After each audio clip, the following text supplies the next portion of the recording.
ನಮಸ್ಕಾರ. ಸತ್ಯ ಸರಸ್ವತಿ ಅಡುಗೆ ಮನೆಗೆ ಸ್ವಾಗತ. ನಾನು ಭಾರ್ಗವಿ. ಇವತ್ತು ಉದ್ದಿನ ಬೇಳೆಯಿಂದ ತಂಬುಳಿ ಮಾಡ್ತಿದ್ದೀನಿ. ಬನ್ನಿ, ಅದಕ್ಕೇನೇನು ಬೇಕು ಅಂದರೆ ನೋಡಿ, ಉದ್ದಿನ ಬೇಳೆ ಬೇಕು, ಮೊಸರು ಮತ್ತು ಎಲ್ಲ ಬೇಕು. ಈಗ 1 ಲೋಟ ಮೊಸರು ಇಟ್ಕೊಂಡಿದ್ದೀನಿ, 1 ಟೀ ಸ್ಪೂನು ಕಾಳು ಮೆಣಸು ಇಟ್ಕೊಂಡಿದ್ದೀನಿ, 3 ಟೀ ಸ್ಪೂನು ಉದ್ದಿನ ಬೇಳೆ ಹುರಿದು ಇಟ್ಕೊಂಡಿದ್ದೀನಿ, 4 ರಿಂದ 5 ಟೀ ಸ್ಪೂನು ಒಣ ಕೊಬ್ಬರಿ ತುರಿದು ಇಟ್ಕೊಂಡಿದ್ದೀನಿ, ಅರ್ಧ ಟೀ ಸ್ಪೂನು ಜೀರಿಗೆ ಇಟ್ಕೊಂಡಿದ್ದೀನಿ, ನೋಡಿ ತೋರಿಸ್ತೀನಿ, ಮತ್ತು ರುಚಿಗೆ ತಕ್ಕಷ್ಟು ಉಪ್ಪು. ಈಗ ಉದ್ದಿನ ಬೇಳೆನ ನಾವು ಬೇಯಿಸ್ಕೊಳ್ತೀವಿ. ಕುಕ್ಕರಲ್ಲಿ ಚೆನ್ನಾಗಿ ಬೇಯಿಸಿಬಿಟ್ರೆ ನಿಮಗೆ ಚೆನ್ನಾಗಿರುತ್ತೆ, ಅದೊಂಥರ ಒಂದು ತಂಬುಳಿ. ಹಾಗಾಗಿ ನೋಡಿ, ನಾನು ಇದು 3 ಟೀ ಸ್ಪೂನು ಇಟ್ಕೊಂಡಿದ್ದೀನಿ ಉದ್ದಿನ ಬೇಳೆ. ಸ್ವಲ್ಪ ಬಿಸಿ ಮಾಡ್ಕೊಂಡಿದ್ದೀನಿ, ಬೆಚ್ಚಗೆ ಮಾಡ್ಕೊಂಡಿದ್ದೀನಿ.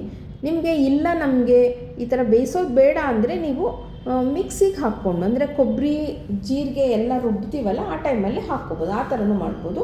ನಾನು ಈ ಥರ ಒಂದು ಬೇಯಿಸಿ ಮಾಡೋಣ ಅಂತ ಈ ಥರ ಒಂದು ಕುಕ್ಕರಲ್ಲಿ ಬೇಯಿಸ್ಬಿಟ್ಟು ಮಾಡ್ತಿದ್ದೀನಿ. ಹಾಗೂ ಮಾಡ್ಬೋದು, ಹೀಗೂ ಮಾಡಬಹುದು. ನೋಡಿ, ಅದನ್ನೊಂದು 2 ಸರ್ತಿ ತೊಳೆದೆ, ಅದಕ್ಕೆ ನೀರು ಹಾಕಿ ಬೇಯಿಸ್ಕೊತೀನಿ ಚೆನ್ನಾಗಿ. ಒಂಚೂರು ತುಪ್ಪ ಹಾಕಿಬಿಟ್ಟು ನೋಡಿ, ಈ ಥರ ಚೆನ್ನಾಗಿ ತೊಳ್ಕೊಂಡು ಅದಕ್ಕೆ ನೀರು ಹಾಕಿ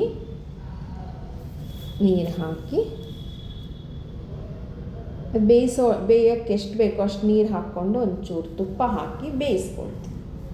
ಕುಕ್ಕರ್ ಮುಚ್ಚಿ ನೋಡಿ, ತುಪ್ಪ ಹಾಕ್ತಿದ್ದೀನಿ. ಇದನ್ನು ಮುಚ್ಚಳ ಮುಚ್ಚಿ ಬೇಯಿಸ್ಕೊತೀನಿ.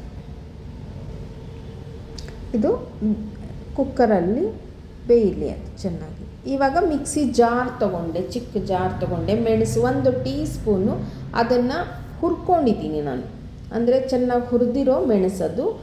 ಅರ್ಧ ಸ್ಪೂನು ಜೀರಿಗೆ ಹಾಕಿದೆ, ಮತ್ತು 4 ರಿಂದ 5 ಟೀ ಸ್ಪೂನು ಕೊಬ್ಬರಿ, 4 ಸ್ಪೂನು ಒಣ ಕೊಬ್ಬರಿ, ಹಸಿ ಕೊಬ್ಬರಿ ಬರೋದಿಲ್ಲ, ಒಣ ಕೊಬ್ಬರಿ ಹಾಕ್ತಿದ್ದೀನಿ.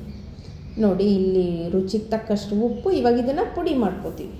ಮೊದಲು ಅದು ಎಲ್ಲ ಮೆಣಸು ಇದು ಎಲ್ಲ ನುಣ್ಣಗೆ ಪುಡಿ ಆಗಲಿ. ನೋಡಿ, ಇವಾಗ ತೋರಿಸ್ತೀನಿ. ಈ ಥರ ಒಂದು ನುಣ್ಣಗೆ ಪುಡಿ ಆಯಿತು. ಈಗ ಮೊಸರು ಹಾಕ್ತೀವಿ. ಗಟ್ಟಿ ಮೊಸರನ್ನ 1 ಲೋಟ ಮೊಸರು ಇಟ್ಕೊಂಡಿದ್ದಲ್ಲ ಅದನ್ನು ಹಾಕಿ ಮಿಕ್ಸಿ ಮಾಡಿದ್ರೆ ಒಂದು ಅರ್ಧ ಕೆಲಸ ಆಯಿತು. ನೋಡಿ, ಈ ಥರ ನುಣ್ಣಗೆ ಪೇಸ್ಟ್ ಥರ ಮಾಡ್ಕೋಬೇಕು. ಆಯಿತು. ಇವಾಗ ಈಗ ಕುಕ್ಕರು ಕೂಗಿದೆಯಾ ಇಲ್ವಾ ನೋಡೋಣ ಬನ್ನಿ.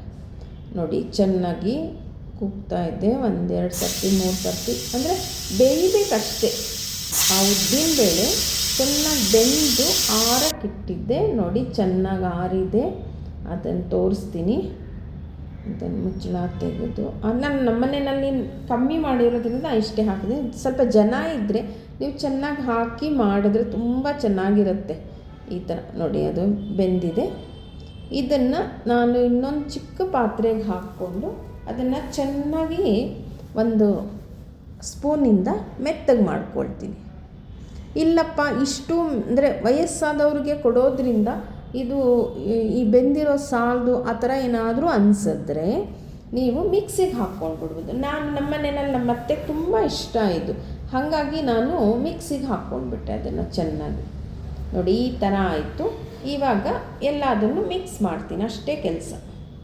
ಈಗ ನೋಡಿ, ಒಂದು ಬಟ್ಲಿಗೆ ಹಾಕ್ಕೊಂಡೆ ಉದ್ದಿನ ಬೇಳೆ ಎಲ್ಲ ಬೇಯಿಸಿ ಅದನ್ನು ಒಂದು ಸ್ವಲ್ಪ ಮಿಕ್ಸಿ, ಅಂದರೆ ನಮ್ಮಂಥವ್ರಿಗಾದರೆ ಅದು ಹಾಗೆ ತಿನ್ನಬಹುದು, ತೊಂದರೆ ಇಲ್ಲ. ಆದರೆ ವಯಸ್ಸಾದವ್ರಿಗಾದರೆ ರುಬ್ಕೊಂಡ್ಬಿಡ್ಬೇಕು.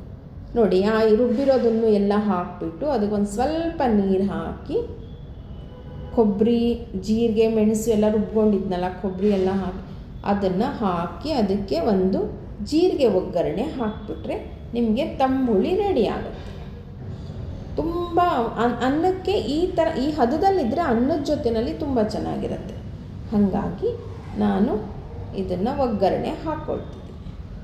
ಒಗ್ಗರಣೆ ಹಾಕಿದ್ರೆ ತಂಬುಳಿ ರೆಡಿ ಆಗುತ್ತೆ. ನೋಡಿ, ಶಾಖವ್ರತದಲ್ಲಿ ಮಾಡುವಂಥ ಉದ್ದಿನಬೇಳೆ ತಂಬುಳಿ ಮಾಡಿಕೊಂಡು ತಿಂದು ಹೇಗಿತ್ತು, ನಿಮ್ಗೆ ಹೇಗೆ ಅನ್ನಿಸ್ತು, ನಿಮ್ಗೆ ಇಷ್ಟ ಆಯಿತಾ ಇಷ್ಟ ಆಗಲಿಲ್ವಾ ಎಲ್ಲ ತಿಳಿಸಿ. ನನ್ನ ಚಾನಲ್ ಸಬ್ಸ್ಕ್ರೈಬ್ ಮಾಡಿ, ಶೇರ್ ಮಾಡಿ, ಸಪೋರ್ಟ್ ಮಾಡಿ. Thank you.